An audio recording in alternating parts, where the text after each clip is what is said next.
panels, and they will be joining in the conversation.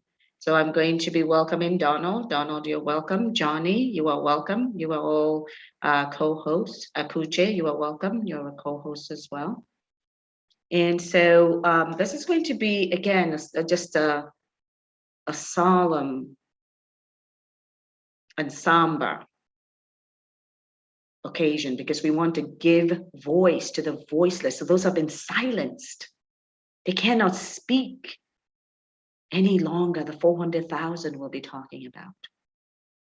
And even the ones who are still alive and maimed and raped, they still don't have a voice. There may be a little bit of a headline, maybe lumped in with the 44, the 51, the 200, the 337. For that little moment of time. And then they're forgotten, because the next day it repeats and it repeats and it repeats. And so today, as I said, and for the rest of this month, we will be focusing on those victims, because the world needs to wake up and really acknowledge what's going on and take steps to stop it, because it needs to be stopped. So as I said, so far I have Donald, I've got Johnny and Akuche, and they'll be joining in the conversation. We're going to be showing information as to what's actually going on and who these victims are. And then we're also going to be playing some videos for us to see what the, what has been said about what's going on and what's given rise to these atrocities that's going on in Nigeria. So welcome everyone. And Donald, if you have your video queued up, and have you opened your videos? I know. I'll just take I'll take the ones I have ready. Okay, yes, you can just start with any one of them, that's fine. And then we'll just talk to them, and then we'll get started with the PowerPoint that's going to kind of run us through a lot of this.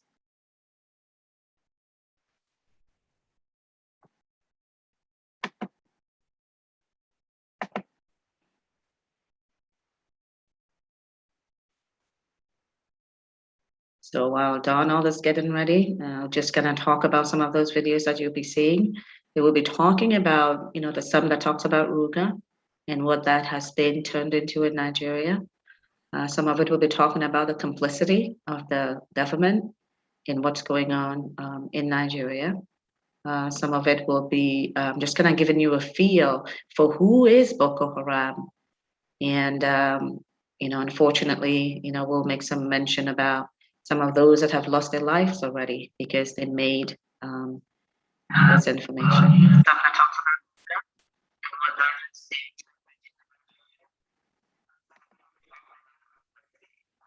Let me first of all commend the Deputy Senate Leader for bringing this motion up at this time.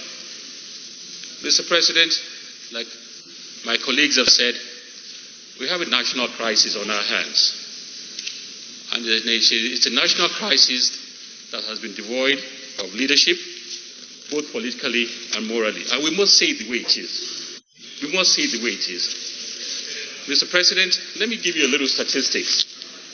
Between 2017 and May 2020, there have been 654 attacks, 2,539 killed, 393 wounded, 253 kidnapped, 16 raped, 7,582 homes destroyed. That is an analysis that has been done by a research firm that is based in Brussels on what has happened in this country. And I listen to us here. For us to be saying that they're not Nigerians, it's an indictment on our leadership.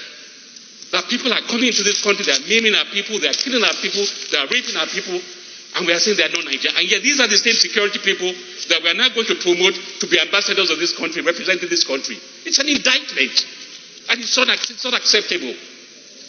I represent the border community. that's bordering some neighboring towns, neighboring countries. I went there over the weekend. The whole place has been destroyed by all these herdsmen. People's earnings, people's life has been destroyed. People that are taking all these cattle away, they are doing it as a business. And these people, their own lives are being destroyed because somebody else's business, they say they are trying to feed their cows. It is upsetting. And we must rise up to this occasion. These countries are the precipice of a civil war or even falling apart, of a failed state. So, Mr. President, I rise that the president needs to speak and calm the nation and talk to the nation. Mr. President, here we are. I'm looking at what has just recently happened in America now. In 1 month, the president has passed over 30 executive orders. The president can pass an executive order banning open grazing, banning the criminality of carrying ammunition, guns and AK-47 where you are going. Enumerate all these herdsmen. There are actions that he can take immediately, but nothing is being done. I so rest my case.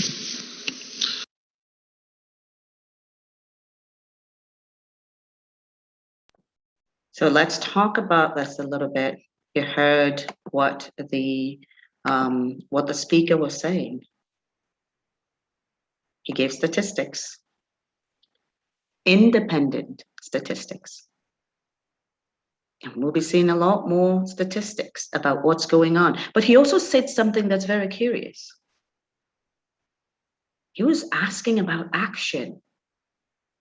Where is the action, he was asking?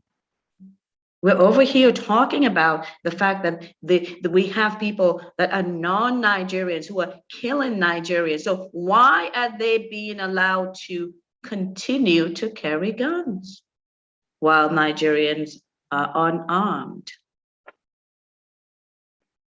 That is a question that Buhari and his government must answer. Because this video was made, I believe, in 2020, and until today, we still haven't gotten an answer. In February of this year, El-Rufai talked about the fact that they could not protect the people.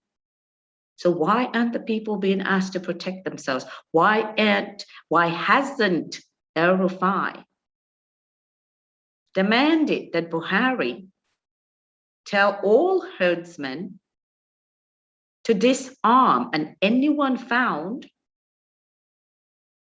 should be incarcerated? Oh, wait. I think there was an order that he gave, Buhari that is, that said shoot on sight. Have any of you seen anyone that's been shot on sight? I'll tell you what I see. I've seen bandits negotiating with government officials, whether they're,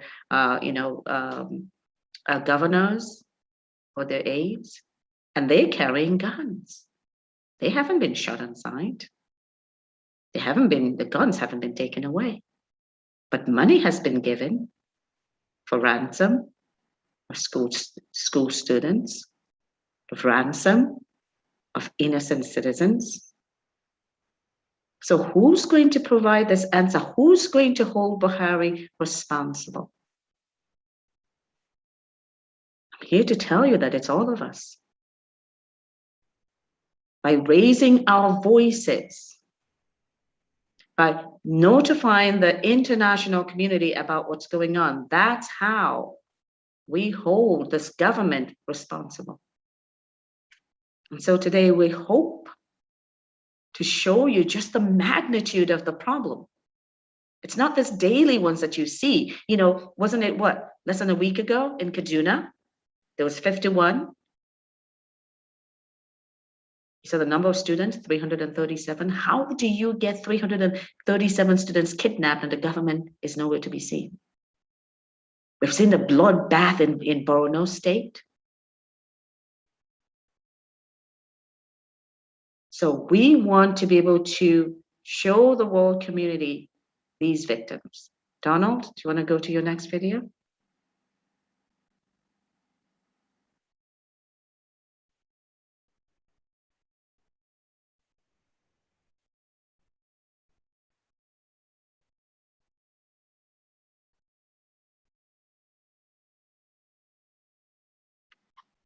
Again, while he's doing that, I'll just talk a bit about the objective. This is all about the victims. And as we go through, we'll talk about who are these victims. But right now, let's take a look at some perpetrators. The federal government, led by the Minister of Interior Abdurrahman Dambazo, met with the Miyetti Allah Cattle Breeders Association of Nigeria in Kebbi State, offering them the sum of 100 billion naira over 2 years to stop the kidnapping in the country. The meeting lasted over 4 hours on Friday as negotiations dragged on, with the association initially asking for 160 billion naira. The minister said that the strategy was part of the steps needed to tackle insecurity in the country as prescribed by the Economic Community of West African States, ECOWAS. The headsman crisis has risen since 2015 after Muhammadu Buhari became president. Their rampage has spread not only in the north but also throughout the southern zones of the country. The killings by the headsmen has led them to be tagged the fourth most dangerous and deadly terrorist group in the world by the World Terror Index. The acting Inspector General of Police, Muhammad Adamu, who was also at the meeting in Kebbi State, added that over 1,000 people have been killed and many more kidnapped in Kaduna. However, he said that this intervention was necessary to bring the criminals to book. The Kebbi State Governor Atiku Bagudu said hosting the meeting in his state shows the seriousness of President Muhammadu Buhari's administration in tackling the security challenges in the country. Responding, the president of the association, Alhaji Muhammad Kirua, said the meeting would serve as a foundation for peace between the Fulani headsmen and farmers and among Fulanis themselves. Roots TV, Nigeria.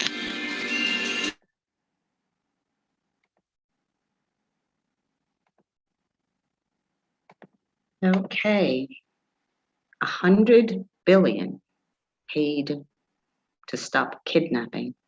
And this was supposed to bring peace. This was back in 2018, I believe, or 2019. I'm going to ask a general question of everyone. Have we seen a decrease or an increase in kidnapping since then? I would say that based on what we see on the news every day, there has been an increase because there's money to be made. There's money to be made, especially if you're not being prosecuted. If there are no consequences, negative consequences to there are no negative consequences to kidnapping. If there are no consequences to raping, to maiming, is there no consequences to killing, to destroying farms, to displacing people from their land? Then it will continue. If there are no consequences to carrying AK-47s. And by the way, let me ask the question. Why are AK-47s being used to protect cows? Why are AK-47s being used to protect cows while the bodies of human beings litter from north to south? Are we talking about, if you guys remember history, you know about the Trojan horse? In Nigeria today, I give you that we are dealing with the Trojan cows. All of a sudden, Nigeria has been overpopulated with cattle. They have no more space, they claim, in the north, and it's so dry in the north, and so they are now invading the middle belt to the south. And I call that an invasion because if you're coming in peace, you will not be destroying farms. You will not be destroying homes. You will find your own place, purchase it like everybody else has done, and then take care of your own business. You would not destroy people's lives, people's livelihoods, people's homes, and still say that there is a herder-farmer conflict. I give you, there is a conflict, all right, but is the herders against the farmers and anybody else that they happen to run across. We have seen what has been going on. Because the more you do, the more you pay, the more is being asked. So let's get started. I'm going to start, I'm going to share my screen, and we'll get started, and then we'll have a moment for these victims. Okay. So let me get this up and running. So welcome to NINAS, which is the Nigerian Indigenous Nationalities Alliance for Self-Determination. This is an alliance of the Middle Belt to the South. This is the majority of the country that has been placed under apartheid. And today, we're going to be talking about the victims within this area. Okay. So if you give me a moment here, I need to actually pause this for a minute.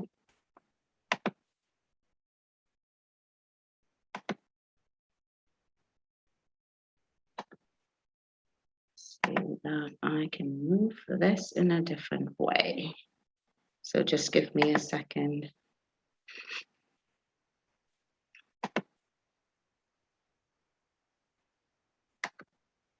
I just need to change the transitions for a minute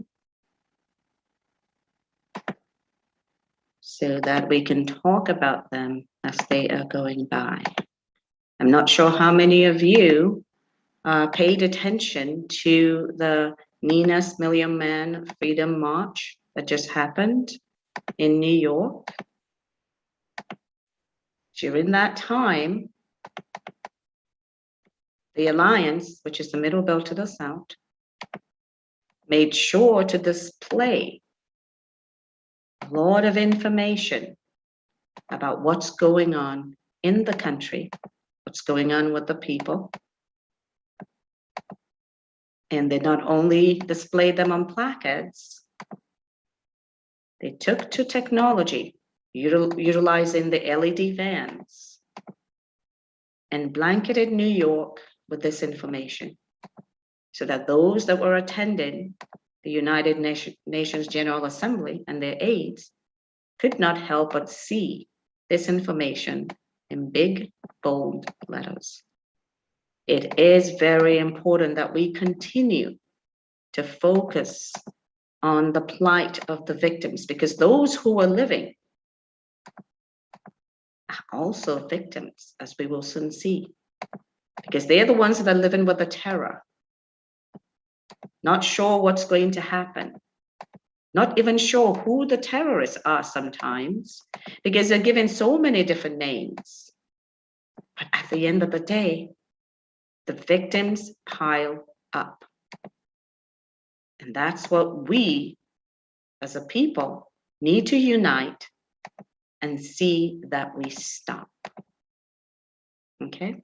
We need to unite and see that we stop the victimization that is ongoing currently. Okay. So I'm going to go back to this so that we can take a look at the genocide. There is a genocide going on in Nigeria. And if you are not aware of that, you will be aware of that today. ICON have documented carefully in the book called Silent Slaughter.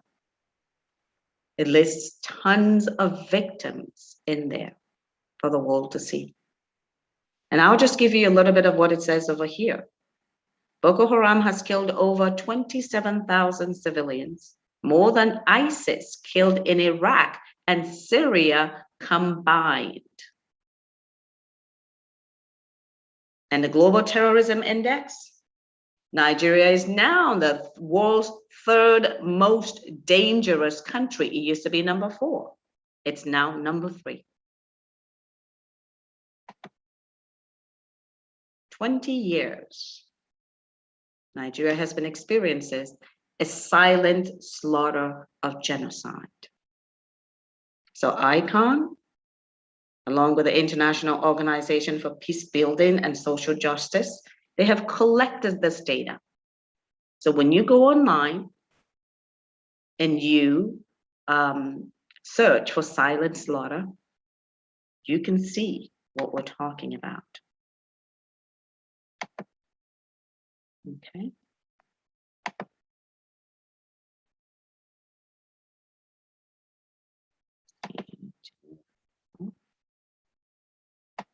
Just give me a moment here. I need to get off full screen.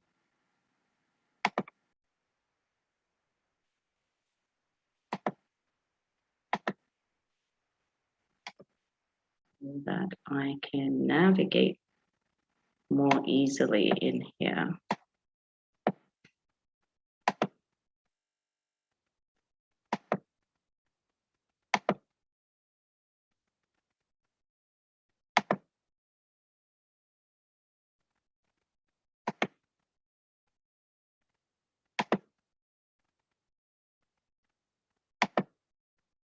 Okay, sorry about that, folks. I'm trying to make sure that I can move forward here.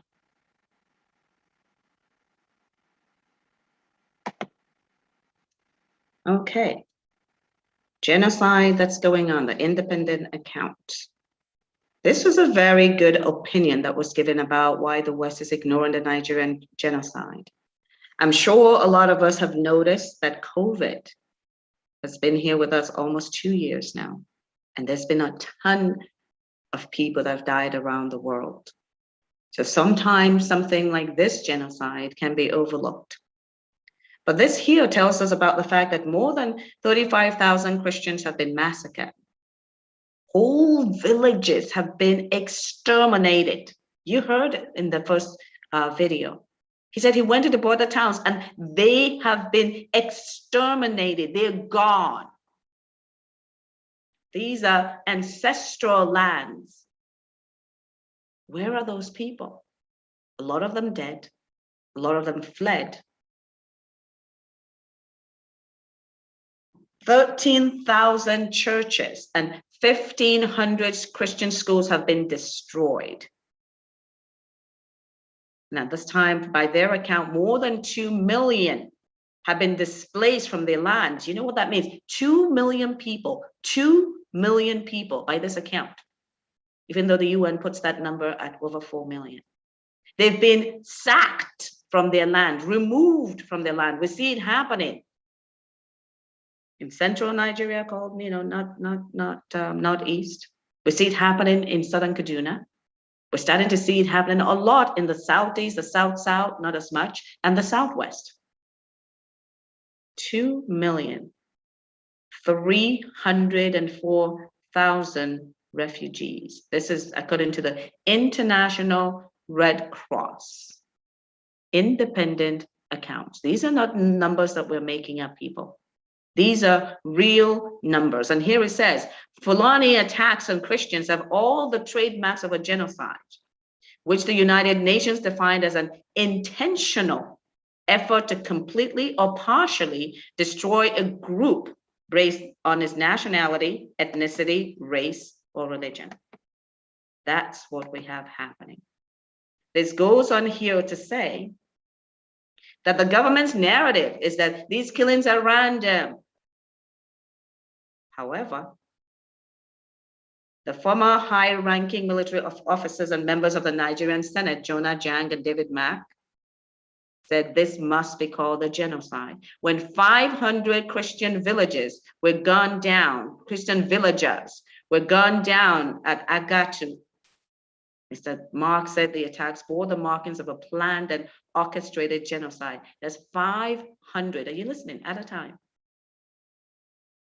were gunned down. And T.Y. Danjuma, the former defense minister, he called these killings ethnic cleansing. And he told Christians to defend themselves. And he said, and I quote, "If you depend on the armed forces to protect you, you will all die." That's what we're facing, a genocide in Nigeria. And who's going to tell the world?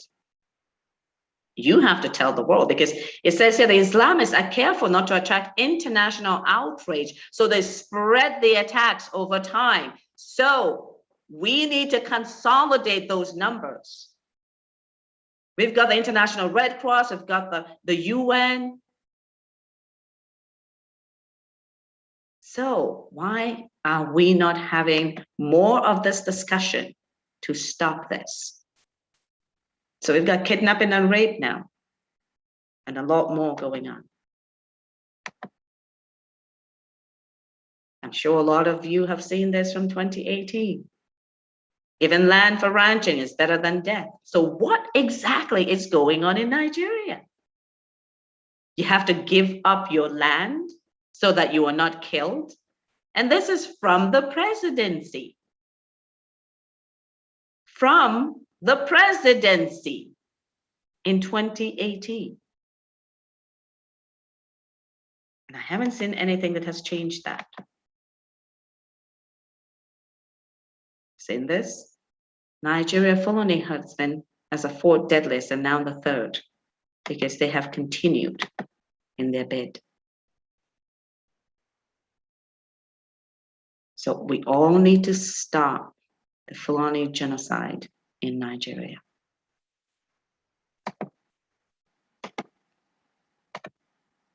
So who are these victims? Donald, if I can have you read through this, and then once you're done, we will observe a minute of silence for all of these victims. And this here just absolutely breaks my heart. So Donald, if you can unmute and just read who these victims are, so we know how pervasive it is, how it is just cutting through the society of the indigents. Go ahead, Donald. Who are the victims?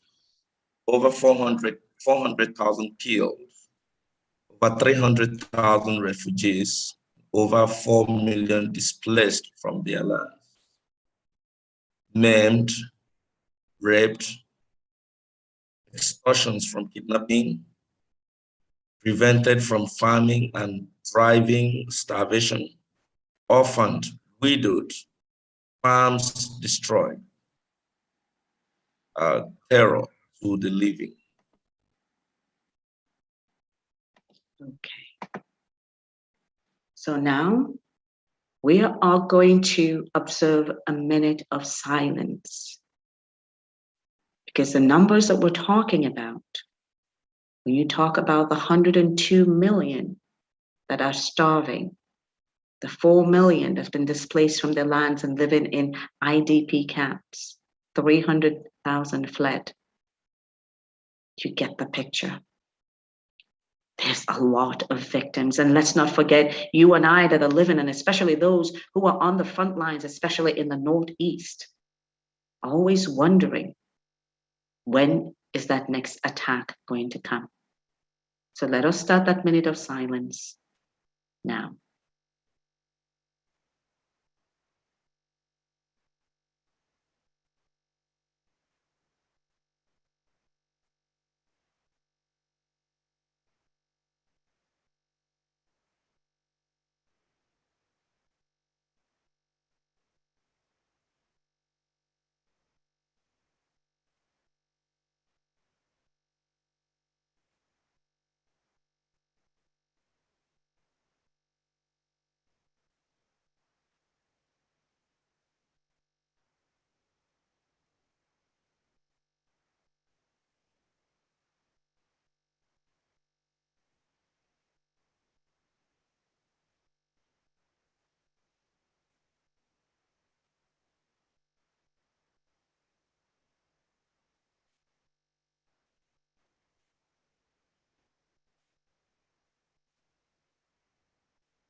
Okay. A minute hardly seems enough. It's not enough for the people that we're talking about. It is not enough.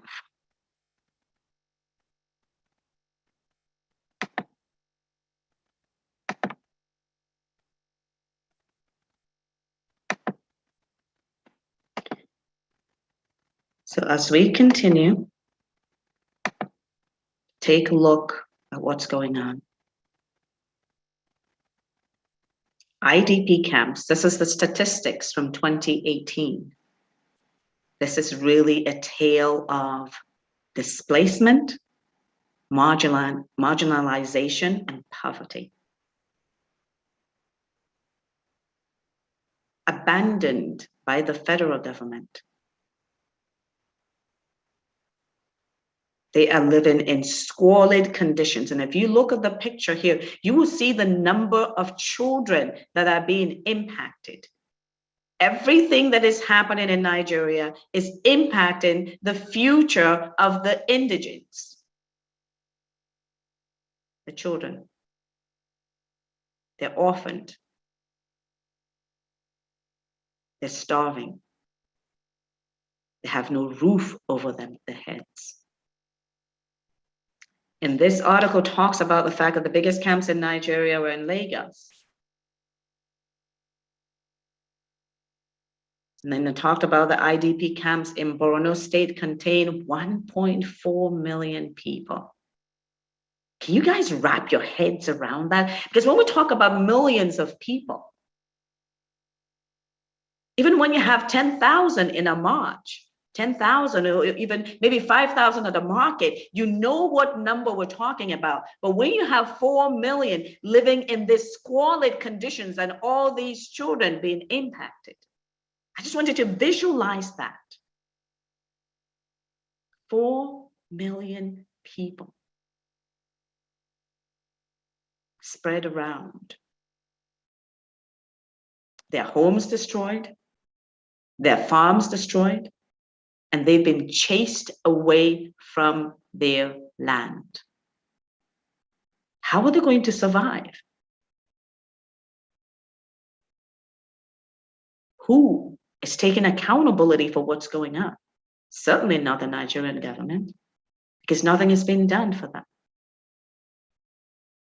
So these are the faces of the victims that we're talking about. And as I said, over the next few weeks in this month, we'll start delving deeper to actually look at some of these individuals, follow their stories, so that they're not just a moment in the headlines, a 2-minute read, a 5-minute read, and then they disappear. We want to make sure that they get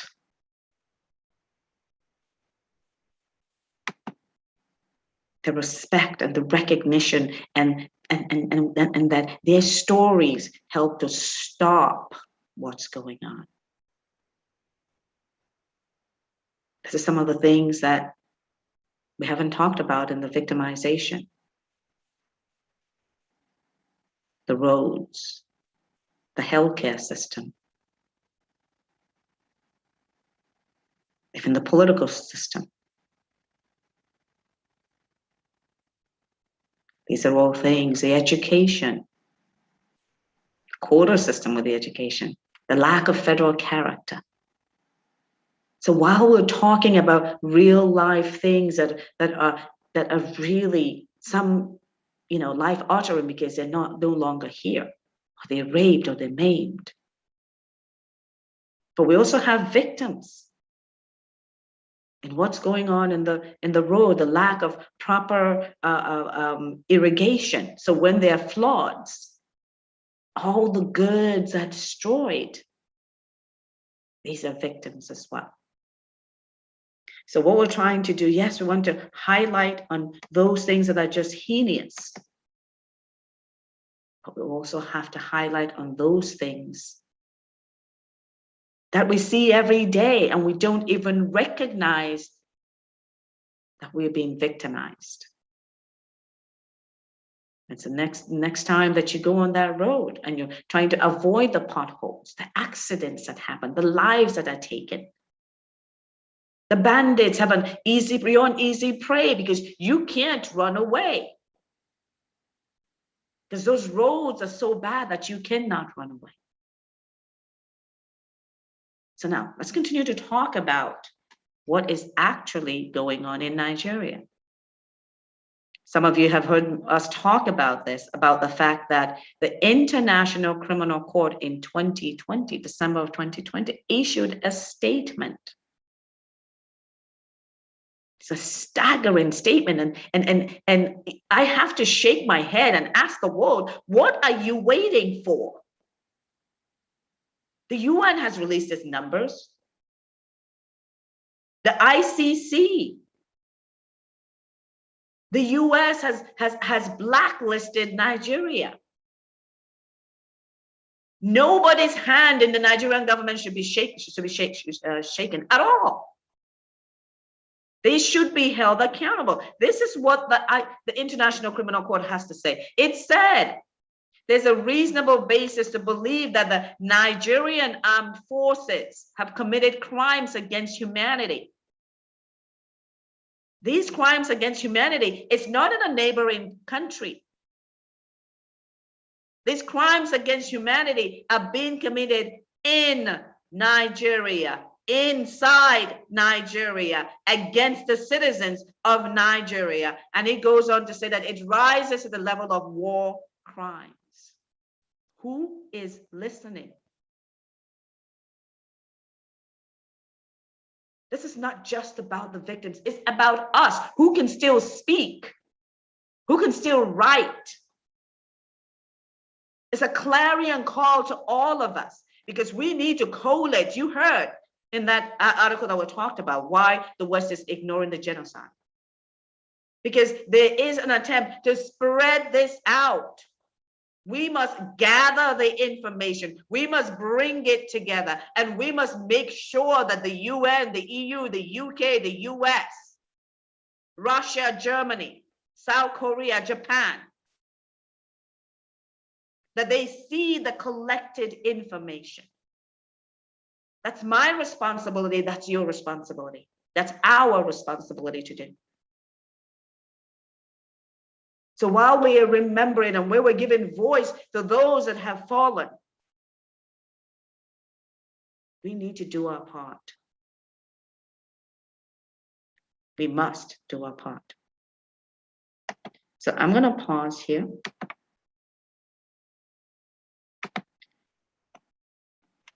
Excuse me. I'm going to pause here so that we can have a discussion about what we have seen so far. Why do you think that this genocide that is ongoing is being ignored? And what are some suggestions to how we get the world talking about this? If you want to speak, all you have to do is raise your hand and we will call on you. And then make sure that your camera is on and that your name is written out. Why is the world ignoring the genocide in Nigeria? And what do we need to do to see that it gets the attention that it deserves?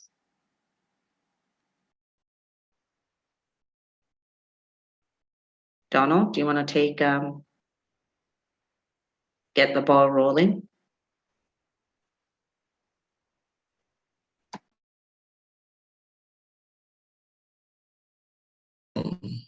Vincent, you're here. Welcome.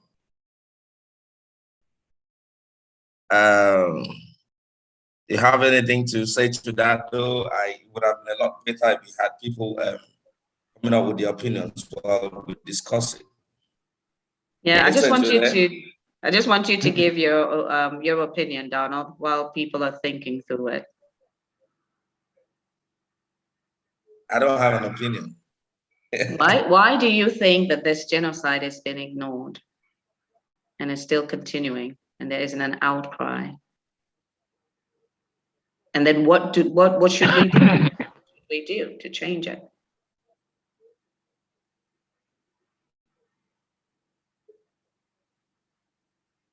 Vincent, are you coming in? Now I've got Chris. Yes, I wanted to come in. Oh, go ahead, Vincent. I don't see you. Thank you very much. I'll be out for some good time. I know that. So welcome back. Thank you very much. When you talk about the world not giving this genocide attention, we as NINAS are just coming out of our shell to make the world hear or read about the other side of the narrative. Exactly. The government of Nigeria has ambassadors all over the world, and they are presenting what they want the world to hear, what they want to see. You could remember when in 2016, 2016, when our current president, Buhari, visited the White House and met with President Trump. He told Trump that the Fulani herdsmen in Nigeria don't carry AK-47, they carry sticks. That's a powerful narrative. So for the president of America, anybody who wants to listen to us, to take up the gauntlet and say, let's come to listen to you. They have had a different narrative. And what the president says is what all ambassadors and all officials, even the officials of government from South Nigeria, South, and Middle Belt, they carry the same narrative which the caliphate have written for them. And in fact, some cases, they present the narrative better than those who want the world to hear a different thing. They present it better than the caliphate members.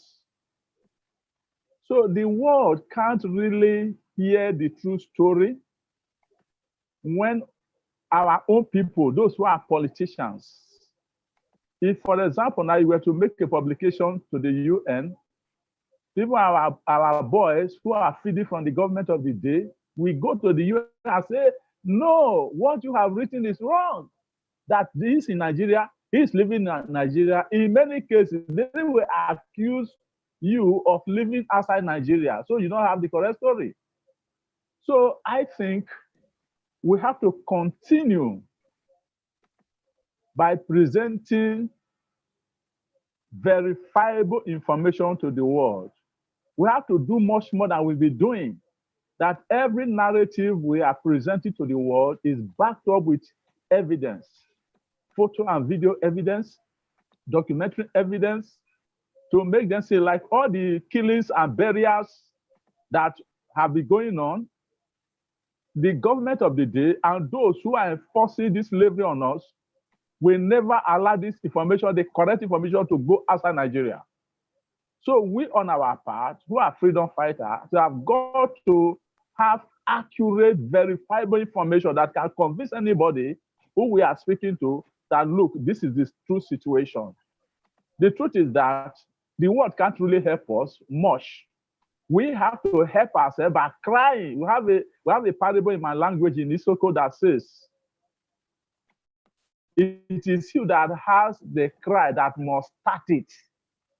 People cannot start crying for you. You are the one to start the cry, then others can join you to cry your cry. So I think going forward, for the world to listen to us, to everybody has time for themselves and they have their other issues. So for them to listen to us, we have got to mount up our campaign. We have done very well for the last 3 years. We are doing very well as of today, but we need to do more, and consistency is the key. One day, sometime, by the time we get the ears of one of the big governments in the world, it will continue to spread from there. And in a matter of months and years, I think it will become a story that the world will have to listen to. This is what I can say for now. Thank you very much.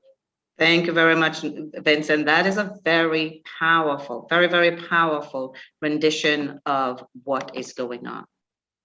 And so when we call ourselves, when we call all of you freedom ambassadors, right? We call you freedom ambassadors. Why? Because there are ambassadors out there in an official capacity. Buratai, are you listening? Buratai is an ambassador. I think is it to Benny, right? Buratai that was sacked about not protecting the people is now an ambassador. What is he saying? So powerful statement from Vincent that lays out for us what we actually have in front of us. And so if we keep silent, and I don't mean onesie twosies, I mean millions of us need to speak up. And I'm going to give Chris an opportunity to speak, and then Akuche, I'm going to come to you to talk about the importance of being on social media and getting our word out, getting our narrative out, setting the narrative straight. So I'm going to go to Chris. Chris, go ahead and unmute and give us your.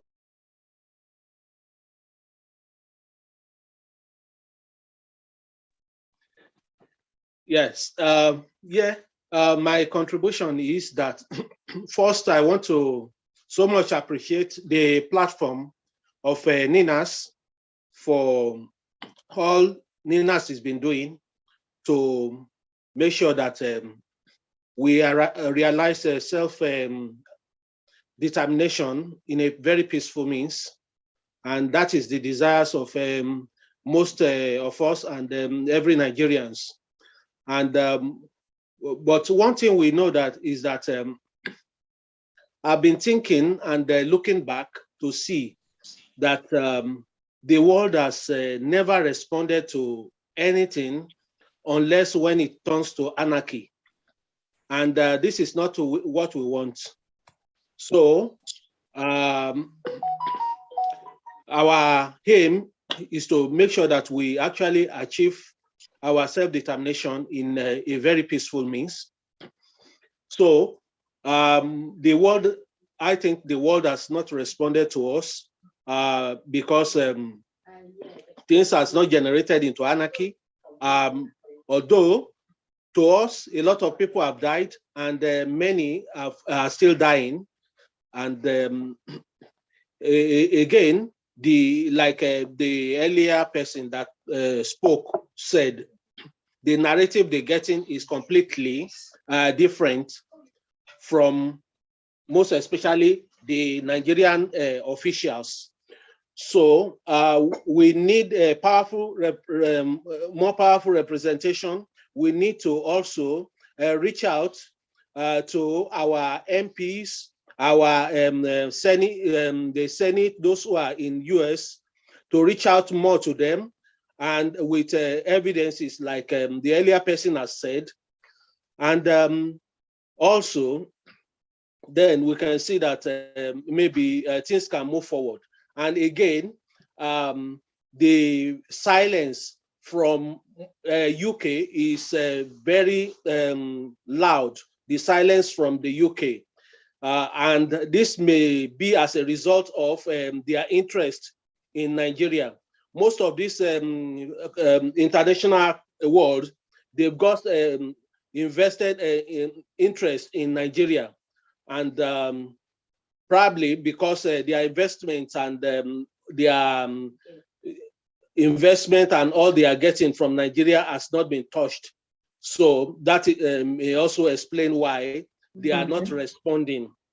Okay. In cases where their interests have been affected, they respond so quickly. We know that we are not going in that direction. You can start wrapping up. We'll continue to use a very peaceful means to reach out to them, and many of us to also reach out to our MPs and senators. Thank you so much. Okay, thank you very much. Interest, right? The interest of the international community. We saw that happen back in the 67 to 70 war. That's still here. But again, remember, Nigeria has offices in a lot of international locations. And they have people that are given a different narrative all the time. So we need to align ourselves in a similar manner so that we can be presenting the truth against the wrong narrative.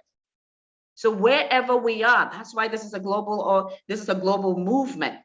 And we need to reach out to everyone on a global basis.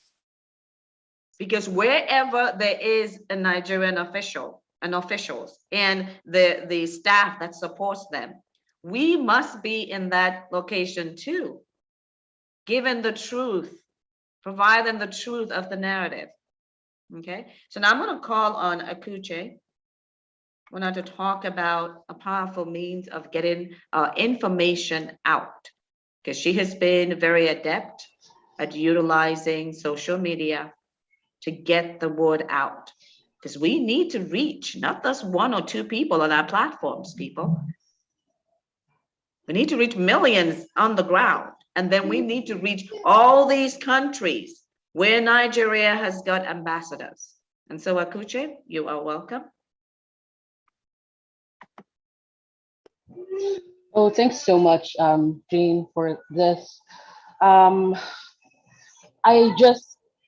just begin, the numbers have been, you read everything you see all these things, you read them, you hear about them, you see them, but then not until the numbers are being broken down in that manner does it really, paint a better picture of, the atrocities that are happening right now, right, like right under our noses. And I say this because the last speaker was talking about, how, we don't want anarchy and all of that. Absolutely, that's not what we want. But I feel like the reason why it's like nothing, some people don't even realize that it's almost like two different worlds. What's happening in the Middle Belt or what's happening in the South, and then what's happening in other parts of Nigeria. It almost seems like that's a separate entity as well, and it's not, because maybe it hasn't gotten to their doorsteps. And I say to everyone who has this mindset, it's only a matter of time. It's only a matter of time. You cannot sit down in your mansions and think that you're safe. I did a video a couple of months ago where I said, at that time, it's your megad, your houseboy. They are the ones that will open the door and let those people come in. People do not understand the extent, how bad things are right now. You are not safe. And until it begins to stick in our minds and we begin to understand that it is a matter of time that this is going to get to our doorsteps or the doorsteps of our loved ones. And at that time, it's going to be too late. People think, oh, I have an American visa or whatever. I can just get out, hop on a plane and go. No. Did you see what happened in Afghanistan? They shut down the airports. No one was able to leave.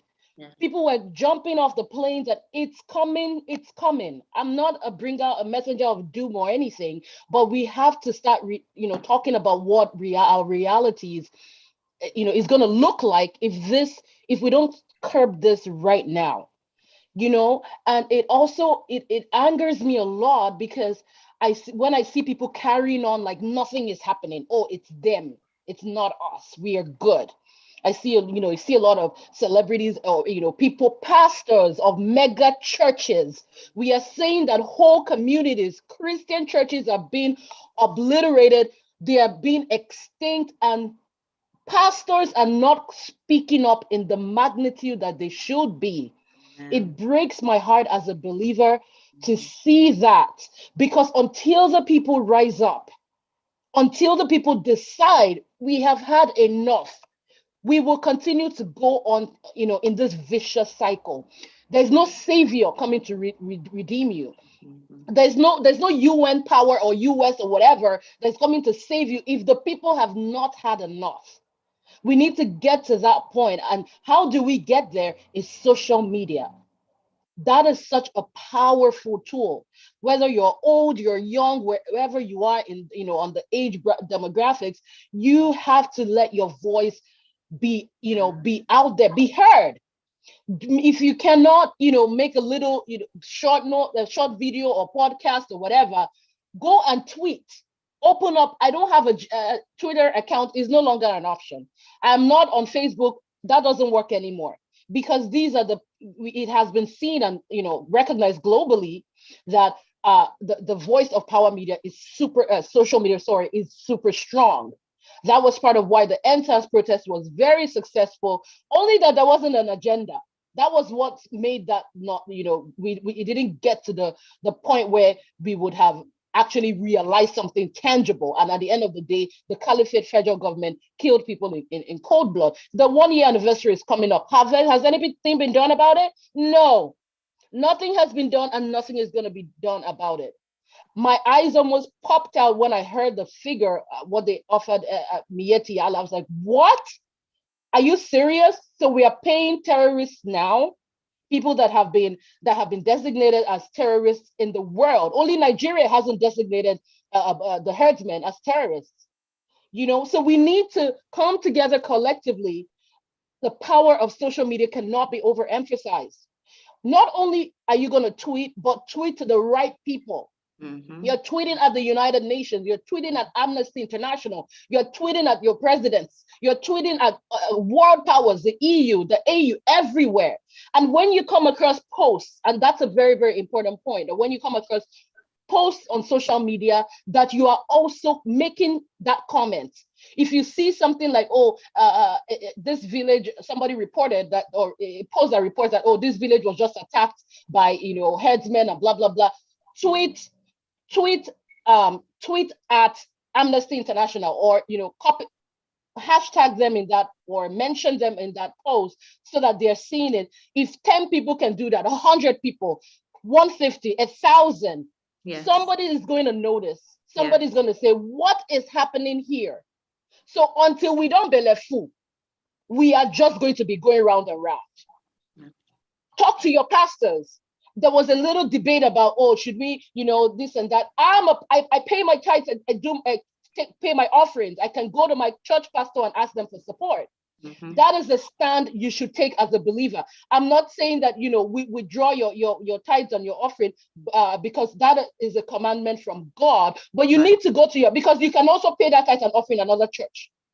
It has gotten to that stage. If you're not angry about this and we are just, let's just, we're doing it little bit. No. People are being killed every day. It's a matter of time. So I just really want us to digest this information, take it to wherever it needs to go. I'm so happy, about, with people like Pastor Paula Deferastin, and there's other pastors that have spoken up. They understand this vision. They know what is happening. This is a mandate from God. It's not, we're not just, we're coming, let's try to get, no. This was mandated by God. And I believe that so strongly in my heart. Absolutely. So I just encourage each and every one of us listening to this message right now. How many people have you reached on social media today? How many people have you reached? How many times have you said something? This is our message. This is our evangelism right now. There's a genocide going on in Nigeria that needs to stop. Thank you very much, Akuche. That's very powerful. Thank you. Yeah, thank you so much. Yeah, I mean, we cannot say that enough, because that is the question, right? What about the church around the world? Where are they? Where are they?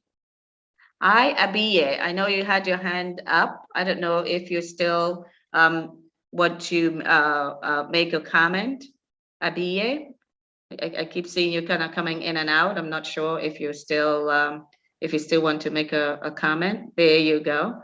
Okay, so you are welcome to NINAS. Thank you. This is my first time. I was on Clubhouse when I saw it, and I had to join. And I mean, yes, I did tweet about it. I did even put on my WhatsApp status on my Instagram, and I'm wondering why young people like me are not here. But it just means that we still have to put this out.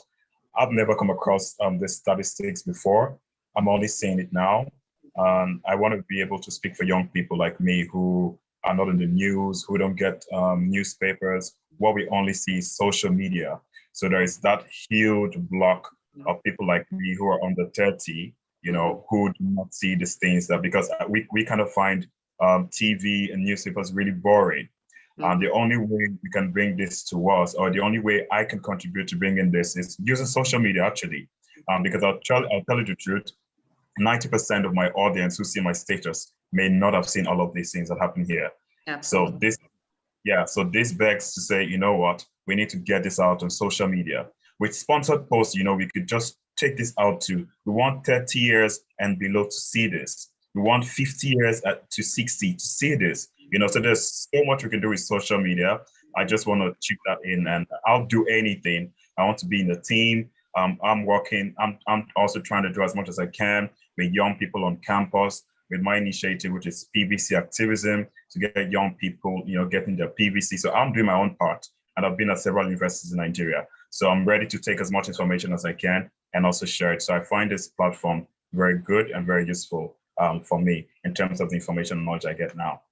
Absolutely. And if you can put your information in the chat, so that way we can bring you on board and be part of the social media team that will get the information out, because this is a huge push that we're doing. And so this whole month, which is supposedly our independence, but as you all know, and in case you don't know, our independence was truncated in 1966. And we are right now, what NINAS is doing is gaining independence for the nations from the Middle Belt to the South.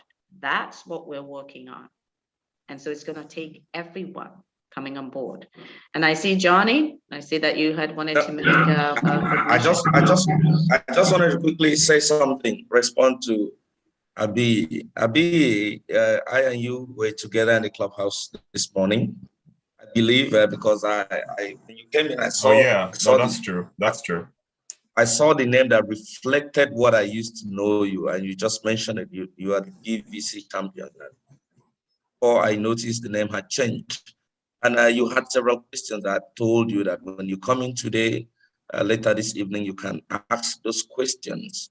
I can see you still hold your stance, your earlier stance on the PVC, on having to get people to get their PVC as one of the steps, of which we all tried to, a couple of us tried to explain to you about I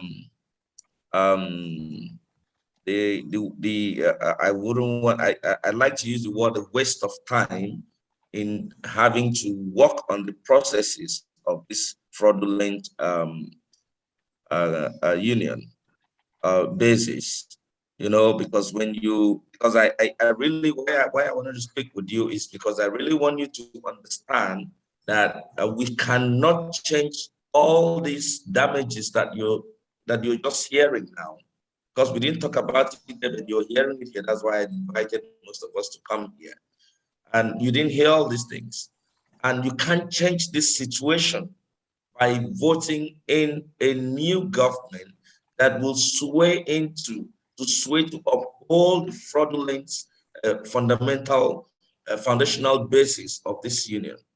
So I do not know what it's going to take you to understand that the energy you are exerting, campaign you're running in making people to get their PVCs, can actually be channeled to actually activating the people power to understand the situation that Nigeria is and the only way to move forward. So I leave the others to possibly speak to you on that, and you can come up with your position so others can respond to that. Thank you very much. I don't know. Are you there? I think he just exited the room, or maybe there was I think it's maybe network or something, but he's no longer on here. It is network. He's bouncing in and out. People are bouncing in and out. So Johnny, if I can, I know that you had wanted to speak earlier. So if you still want to speak, you can go ahead. It's why is the world not paying attention to this genocide, and what do we need to do? Can you hear me well? Yes, we can hear you now. Go ahead. Okay. There's a few things, a few points that need to be made to your question. Why is the world not paying attention? Why are these things happening? First, I would start with why are these people even doing this? The Fulani in Nigeria. For somebody to go to do what the Fulani has done against the ethnic nationalities of Nigeria, you would have to understand, we would have to invoke a word that is mostly placed, is mostly used when we're dealing with people from other races. That word is racism, ethnicism. This concept that certain people are more human than the others. This concept that some people are prenatally injected with hormones of subservience, that they are not human enough. In other words, if I can convince myself that you are not human, that means I can take your house from you, I can take your gold from you, I can kill you, and it doesn't matter. When you look at all the things it takes to, what a human being has to process and come to terms with before he decides to invade a village, kill all the people in that village, take over their space, and then continues, goes the next day, have breakfast like nothing happened. It starts with somebody convincing himself that those people are not human enough. And that is the attitude that starts it. The attention of the international community, you'd have to look at the same thing. It's racism. These individuals over there, they are not what the attention, if it happens to them, maybe they're just used to it. I mean, it's just life. For people to stand up and pay attention to what is going on in your life, they'll have to first accept that you are the same kind of human that they are. In our case, it seems like a whole lot of people out there don't agree. Because if what is happening in Nigeria happened in Europe, the whole world will go crazy. If it happens to any of the ethnic nationalities in Europe, any of the nationalities in Europe, the world would go crazy. If it happened in Australia to the Caucasians there, the world would go crazy. Yeah. But it's happening in our space. People are letting it go because of this same topic, of this same issue about who is this, who are these people? And then also, there are individuals also who are looking at it with a certain level of resignation. And the reason being that they've looked at the census numbers, that a fraction of your population is dominating so many of you. This is something that they're looking at and going, you should be able to get this one. You don't need the international community to step in. There are people who are looking at it and going like, you're not like a minority.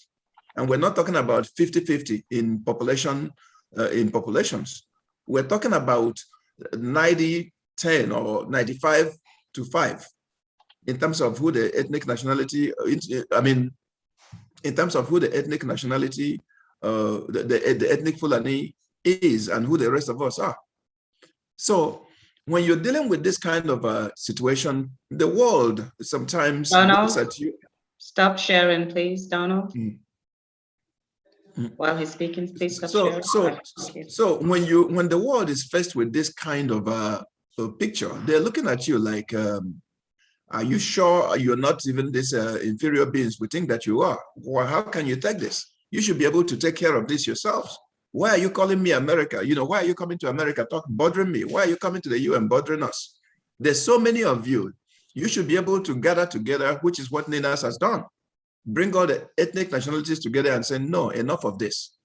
And if the people will rise up and do what they need to do, just gathering, making a decision that we will not continue this, the UN will just be called in like an after, it will be like a second stage of the thing. It's just people rising up at this point and saying, we did not make this constitution.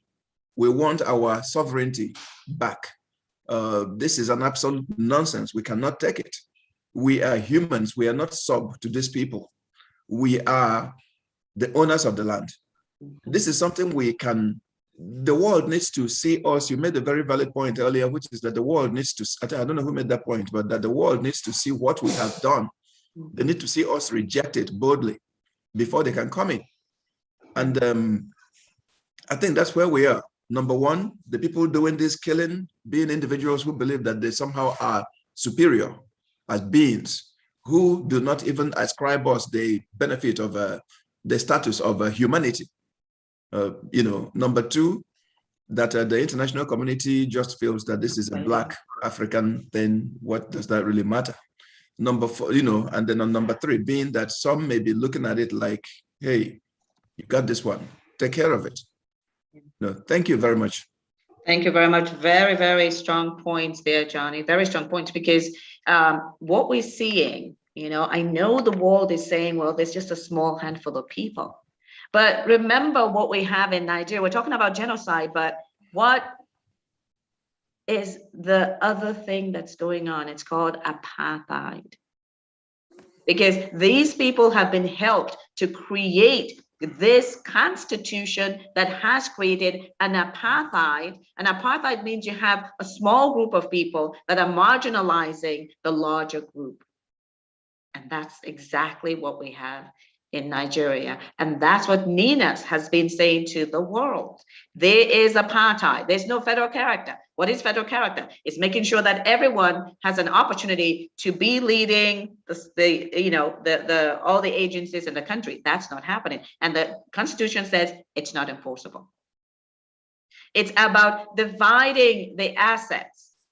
Mind you, those assets have been stolen, hijacked from the ethnic nationalities, because before we had independent nations, they were self-governing, they were autonomous, they had their own leaders, they had their own separate constitutions, they managed their own assets. Now it has been stolen into a 68 item that now belongs to the federal government. And then it's been divided in such a way that the owners of the assets in the middle belt of the South get a fraction of what they actually deserve. A good way to talk about it, Zamfara gold belongs to Zamfara, but Bayelsa oil belongs to Zamfara also, apparently. That's what's going on in Nigeria also, apartheid. And so, yes, those of us that remember what's going, what happened in South Africa, and the fact that they had to rise up, they had to reach out to people, they had to show them the victims, they had to touch the humanity of the world so that the world would say enough. That's what we're charged with doing today. Gonna touch the humanity around the world. George Floyd, a perfect example of touching the humanity of the world. The world watched, because in this day of social media, it was everywhere. They watch as another human being killed a human being as if he was cattle or sheep or something like that, refusing all attempts to pull him away until he was very sure that he was dead and would not come back. And the world responded. That should serve as notice to us of what we're capable of. Donald, are you getting ready to show those headlines of the victims? Okay. So everything we're talking about here, yes, we're giving voice to those victims, but we are their voices now. That little child that is starving cannot speak. You need to speak. I need to speak. And that's what we're talking about. Donald, are you ready to start sharing? So let's take a look. Let's look and see more of these victims. So you can see it's a daily occurrence.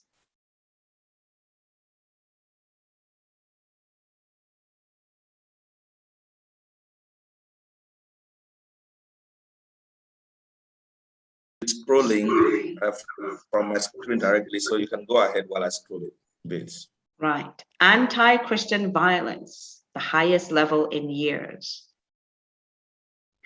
Some people want to say, they don't actually understand that it's not just a jihad that's going on. What has happened is that there's been a connection between those who are sitting a jihad and those who want the land. So we have two major things going on, okay? And then Rome, they're talking about at least 3,462 Christians, including 10 priests or pastors, were murdered in Nigeria in the first 200 days of 2021. The number is only 68 deaths short to the estimated total for 2020. But everyone is issuing the warning, the warning, the warning, the warning. And now we're seeing it every day. Our children are not safe in school, especially the Christian children. And the things that they do to them. There's a documentary that we put together that's going to be going out to all those members of the UN. We saw some of those students where they were just stabbing them with knives, okay? Don't go so fast, Donald, come back. So talked about the beheading. They behead Christian hostages. They even had a headline where a little child just took a gun and killed the pastor. So we need to be aware of what's going on. Islamic State in Nigeria beheads Christian hostages. Keep going, Donald. That was in 2019. They showed 11 Christians. They released that themselves. Bandits kill 88 in Kebbi. That's June 05 of this year. 88. How do you kill that many people without help? It's sort of impossible for that to happen. Keep going, Donald. 42 killed, many abducted as bandits. Now these are called bandits. What's the difference between a bandit, a kidnapper, Fulani herdsmen, Boko Haram, ISIS, ISWAP? How do they differentiate between them? It's all Fulani herdsmen, but they've given them all these different names to make it appear as if they're different groups. They're all the same. Take a look at it. They are all the same. And this was May of 2021. 42 killed at the same time. And you've heard Governor Autumn talking about what's going on.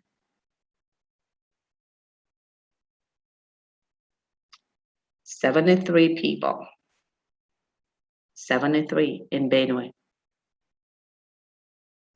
Killed at one time. The numbers are staggering. And then we have seen the continuous attack in Jos. This is a mainly Christian area of Plateau State.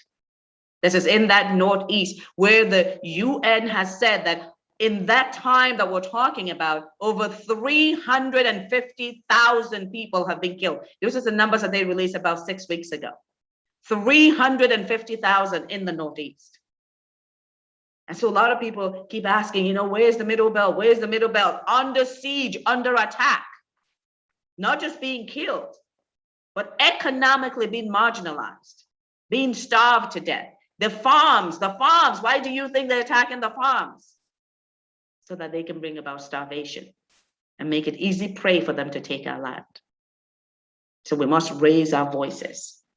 Okay, we have over 130 persons killed in Benue by militia. Who is the militia? Fulani herdsmen. You can call them whatever name that you want. You still come down. It's Fulani herdsmen and their partners, Boko Haram, ISIS, ISWAP. Now we have 13 killed, over 22,000 displaced in Fulani. In Plateau State. This, again, is in 2021. And these headlines that we're showing are just the tip of the iceberg. There's so many, because on any given day, you might have 3, 4, 5, 6 in different parts. They burned 200 houses, over 200 houses. Why are they, are the houses on the farms? Are these people on the farms? No. When the NDA was attacked, is the NDA a farm? No, they specifically attacked a certain group of people. Plateau. 6 more killed August 18th of 2021. Gunmen suspected to be Fulani herders. Well, who are the people that are carrying guns in Nigeria that we know? We know who they are. They're the only ones carrying guns. The citizens have been disarmed. The citizens have been disarmed so that they can be taken easily. We have over 38,000 IDP camps, that's internally displaced people. That means they have been chased from their farm, chased from their homes, chased from their livelihood, and are now left to the elements because the federal government is not helping them. 31 camps in Plateau. And that was in 2018. And that number has only grown in that time. This is what we're talking about. These are the victims. Cry of hunger as food shortage hits Nasarawa IDP camp. So when we're talking about the internally displaced people, 4 million. Think about the fact that they don't have their farms anymore. They don't have their homes anymore. Their belongings have been burned. Most of it have been burnt up by these Fulani herdsmen. So who is feeding them? How are they going to be fed? There's some humanitarian aid, but this is also where we come in, okay? This is 2021, Southern Kaduna. 100 people in 6 days, houses, valuables destroyed. And again, you have ambassadors around Nigeria saying there is no genocide, it's just herder-farmer conflict. I give you that there are Muslim farmers too. Why is it only Christian, moderate Muslims, and other indigents that are being killed? Why isn't there a fight going on in northern Kaduna? I give you that that's because there are no Christians there. At least not in enough numbers for they to be killed in these numbers. That's why southern Kaduna is a battleground. We have to drive the narrative. You have to drive the narrative.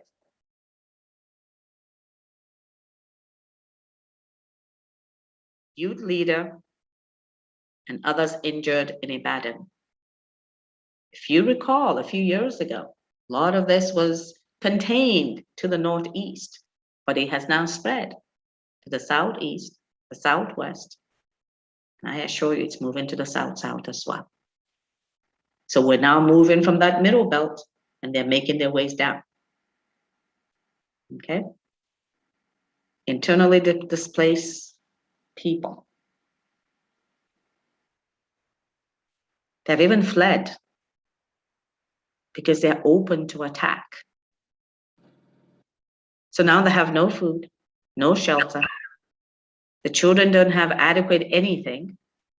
And now they also have to flee from these herdsmen who are still intent. They're still intent on harming them. This is the situation that we have in Nigeria. Keep going, Donald. Shortage of food. Shortage of food.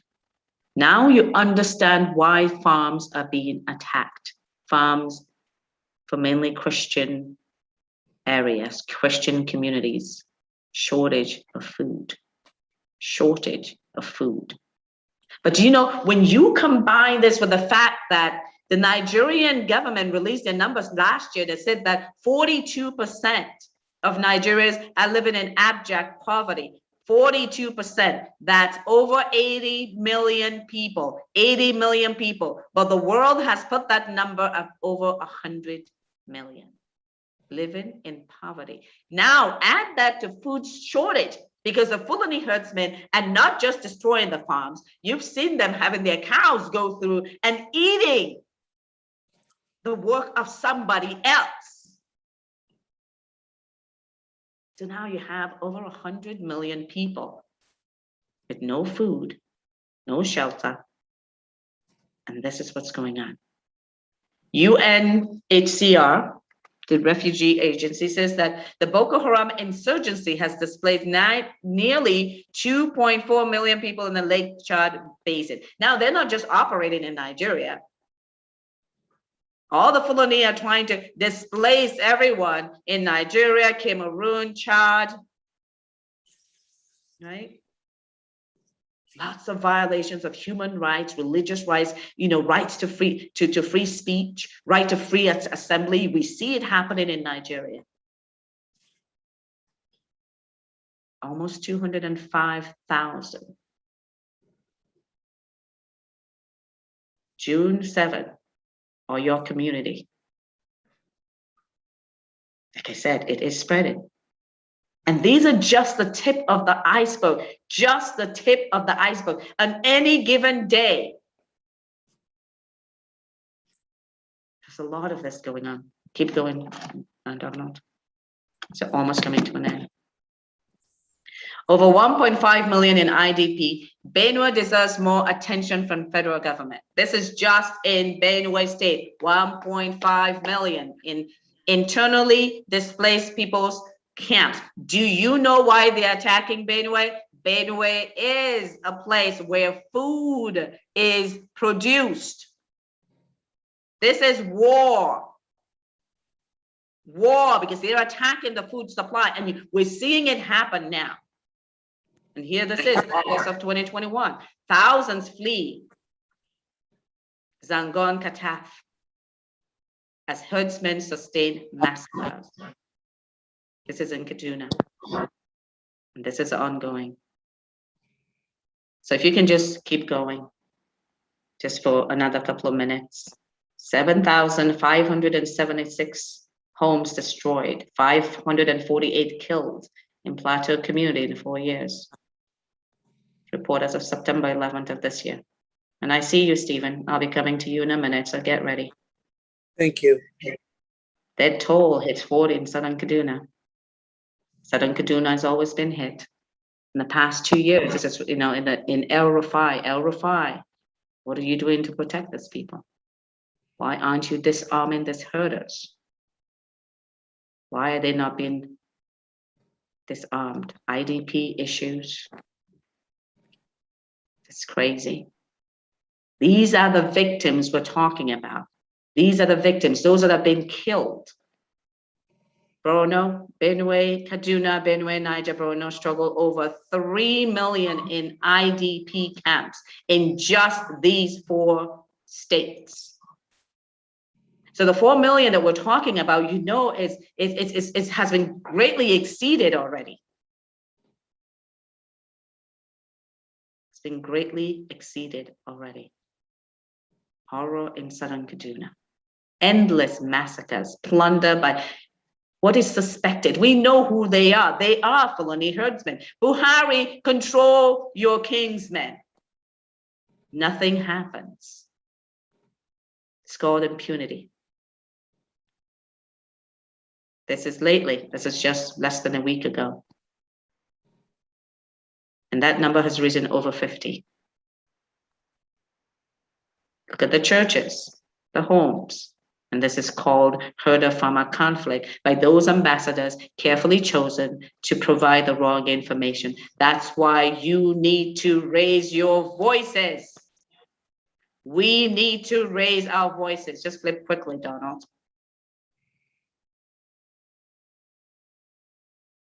Herdsmen killed 33, burned 215 houses, 108 communities, 108 communities. This is July, 108 communities, guys. This is what we're talking about. This is the land grab that we're talking about. So we're facing the land grab and we're facing the jihadists. It's an existential threat to the indigents of Nigeria. Okay, Stephen? Thank you. You answered one half of my questions when you mentioned the UNHCR. My question, and I don't want to cry racism because I've expressed it long enough, but if the United Nations High Commission for Refugees is aware of this, exactly what is it doing about this, or just looking the other way? And I mentioned racism is because I remember a few years ago when similar situation happened in Kosovo. UNHCR ran there with everything they had. So are they just looking the other way? It's ridiculous. It is ridiculous. And let's talk about the fact that at the UNGA in September, they told Buhari that he should bring peace to West Africa. Okay, 400,000, over 400,000 dead in Buhari's country. 4 million displaced in Buhari's country. Over 300,000 refugees in Buhari's country. Rapes, maiming, farms destroyed, churches destroyed, homes destroyed. And he's the one that's going to bring peace? Wow. People, your voice is needed. Your voice is needed to bring this subject to Antonio Guterres to say, what the heck? What is it going to take, United Nations? You have sent your special rapporteurs. They have come back with the findings. They specifically in 2019, your Agnes Calamat, and I'm speaking to you, Antonio Guterres. She said that the constitutional arrangement was an issue. And she said that the situation needed to be handled quickly, expeditiously. Then you send another special rapporteur in 2020, and they said that the situation was grave. Now we're seeing the mass killings on a daily basis. What are you waiting for, United Nations? What are you waiting for, US? What are you waiting from UK? And now I'm speaking to those missions in Nigeria. UK in Nigeria, EU in Nigeria, US in Nigeria, Germany in Nigeria, Japan in Nigeria. How can you turn a blind eye to this? If we can do the research and just Google headlines and get to the stories that are happening there, why can't you? We are human beings, and cows should not be killing humans. Stop the Trojan cows. Hold Buhari accountable. Sanction him. This is what NINAS is calling for. He needs to be sanctioned. The country needs to be sanctioned, and nothing provided. No loans. You guys have seen the write-up from NINAS from a few months ago. No loans, no arms sold. Send the peacekeeping force. The numbers are staggering. Why are you not on the ground? Where is the aid to IDP camps? Meeting Allah, why haven't they been labeled as a terrorist group? They are on the global terrorism index, but each country needs to label them a terrorist group, and so that they can be stopped. Stop the influx of this Fulani into Nigeria, each of them being armed with AK-47s to kill the indigents. It's not a story. It's unfolding in front of your very eyes. UK in Nigeria, US in Nigeria, Amnesty Nigeria. You're watching this happening. What are you doing about it? These have to stop. These have to stop. So let's take a look at some more of what is going on. And unfortunately, we are almost coming to an end. But as I said, this whole month is going to be dedicated to talking about victims. And the next time that we start talking about these, we will be talking specifically. We'll be looking at the specific victims and what's going on with them. Okay.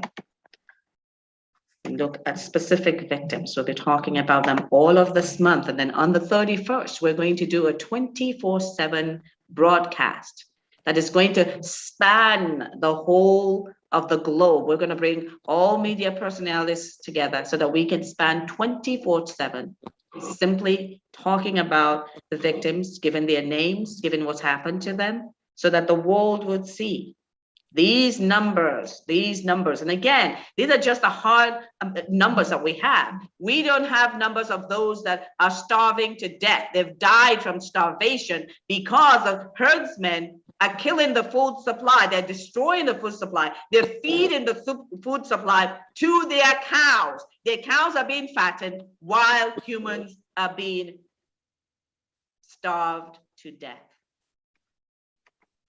So we're going to dedicate this month. Soldiers complicit in herdsman attacks in Nigeria, Christians say, August of 25. This is Obadiah Melafia, who broke the news that some of the Boko Haram had indicated that a northern governor was leading Boko Haram. May his soul rest in peace. May his soul rest in peace. Buhari part of Fulani agenda to conquer Nigeria, T-Views alert. Benue said we're not at war. They are at war with us. They are warring with us. Now, these are some of the headlines, the placards, and the information that was communicated to the United Nations and those who were attended. These are some of the placards. Because we are serious. Ethno-religious killings in Nigeria. We've seen that Shiite Muslims were killed, shot down in cold blood. It's not heard of form of conflict. It's genocide and land grabbing. We must let the world know we are the ambassadors. We must be our brothers' keepers. We demanded that the Nigerian government should stop the killing of indigenous people of the South and Middle Belt. You remember Lakey, how young people who were standing up for their rights were gunned down. They were shot, they were gunned down. Fulani from around Africa, they're being armed and they're being forced upon us on our ancestral lands. So we need to stop the importation of ISIS, Al-Qaeda, ISWAP, Boko Haram into Nigeria and incorporating them into the army. These are just more of the headlines, more of the killings. Ebonyi massacre, Fulani herdsmen attacked 7 Igbo villages, 3,000 people displaced. In Igangan, you've heard that a number of times that they have been attacked there. These are just a few of the headlines, just continuing from what Donald was showing. It's so many. It's so many. Attack in Niger and Plateau states. In Kaduna, 1,900 people displaced in 3 days. So we're asking for peacekeeping forces to be sent. Peacekeeping forces to be sent. Mieti Allah and Fulani herdsmen, they are terrorists, they're not herders. Loans must stop. State-sponsored terrorism must stop. State-sponsored terrorism is killing people. We need humanitarian aid. And Fulani herdsmen need to be declared a terrorist organization. Stop arms sales. This is from, I think, 2019 in Kaduna. Then the most impose stiff sanctions. Stiff sanctions are needed against this government that is not protecting its people. Now, we have just a minute or two, and we will open it up for any questions or comments before we close. But again, this is about the victims, giving voice to the victims. They are unable to speak, and I'm not just talking about those who have died. It's the orphans, orphaned by these attacks.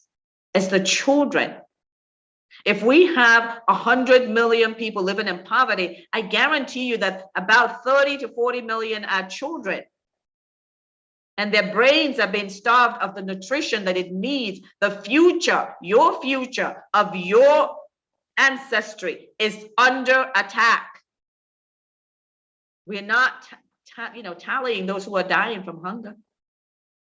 But we know over 100 million have that capability of that happening to them right now. And with the farms being destroyed, that's what's going on. So if you have any questions, you can raise your hand, or we're going to be wrapping up. And again, this whole month is going to be dedicated to victims.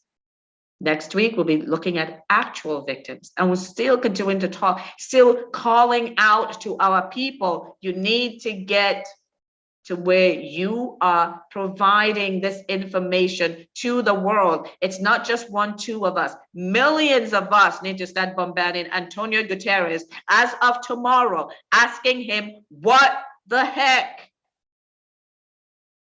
In Buhari's country, there is violence every day. How can you tell him to stabilize West Africa when he's destabilizing his own country? Your voice is needed. All of our voices are needed. Again, this is NINAS. the Nigerian Indigenous Nationalities Alliance for Self-Determination. NINAS is the vehicle that gets us to our freedom. It's the alliance of the Middle Belt, the Lower Niger, and the Yoruba, coming together to unite for freedom, to form that majority so that we can escape the death and destruction in our land that has been executed by the minority Fulani, who are not indigenous to Nigeria. They are claiming land that does not belong to them, have never belonged to them. They are invading the Nigerian space from the north to the south. They're not indigenous to any space in Nigeria. They are not indigenous to any space in Nigeria. So when you see how they've conquered the north and now they're moving, you see the Middle Belt, they're trying to decimate it, change the names, install emirs.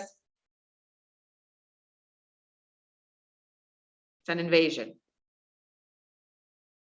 But if we don't say it, who will say it for us? So NINAS is calling on all of us to join up and speak up. We have to be the ambassadors. So I thank you all for joining us today. We are excited to have you every Saturday talking about things in a conversational manner, sharing information that you all need to be able to pass it on. 2023 elections, are you kidding? Those elections is what holds up the murderous and fraudulent 1999 Constitution. And so we need to make sure that everyone is understanding that. What is keeping this apartheid murderous system in place is the Constitution. If you don't believe me, why don't you check out the report filed by Agnes Callamard, the UN Special Rapporteur to Nigeria in 2019. You will see her independent assessment of what's going on in Nigeria. And you will see where she specifically pointed out the constitutional arrangement. So thank you all again to all those that listened, to all those that spoke. And we expect you back again next Saturday when we'll be talking some more about this, giving out some more detailed information. We'll actually be looking at some names next week. And don't forget, on October 31st, we are going to have a 24/7 that is going to span the globe, where we'll be handing off around the globe so that we make sure that our people around the world are taking this information to make sure that wherever they are, the people there hear it, see it, and act on it. Again, this is NINAS, and thank you all for being a part of this broadcast today. And we look forward to seeing you again. You can